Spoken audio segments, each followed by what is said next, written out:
கேள்வி என்னன்னு பாருங்க. தென்னிந்திய நல உரிமை சங்கம் பிற்காலத்தில் எவ்வாறு அழைக்கப்பட்டு கேட்டிருப்பாங்க. இதுல ஆப்ஷன் பி சரியான விடை. நீதி கட்சி தென்னிந்திய நல உரிமை சங்கத்திலிருந்து உருவாக்கப்பட்டிருக்கும். எப்போ உருவாக்கிருக்காங்க அப்படின்னு பாத்தீங்கன்னா 20 நவம்பர் 1916 உருவாக்கி இருப்பாங்க. நீதி கட்சிகளோட பெயர் எப்படி வந்திருக்கு அப்படின்னா, தென்னிந்திய நல உரிமை சங்கத்துல 3 பத்திரிகை வெளியிட்டு இருப்பாங்க. தமிழ்ல திராவிடன், தெலுங்குல ஆந்திர பிரதேசிகா, ஆங்கிலத்துல ஜஸ்டிஸ் வந்திருக்கும். இந்த ஆங்கில பத்திரிகை தான் அதிக அளவு விற்பனையா இருக்கும். இந்த ஜஸ்டிஸ் அப்படிங்கிற பத்திரிகையோட தமிழாக்கம் தான் நீதி கட்சி உருவாக்கி இருப்பாங்க.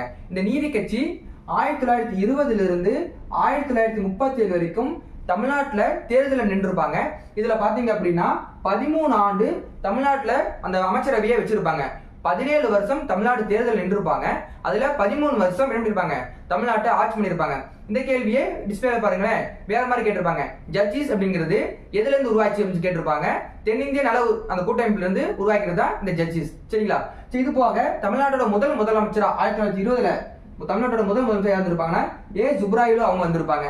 ஆப்ஷன் சி திராவிட கழகம் அப்படிங்கிறது யார் கொண்டு வந்திருப்பா அப்படிங்கிறீங்கன்னா பெரியார் கொண்டு வந்திருப்பாங்க. எதுல இருந்து வந்தது திராவிட கழகம்? இந்த நீதி கட்சி தான் 1944 காலகட்டத்துல திராவிட கழகமா பெரியார் மாத்திருப்பாங்க.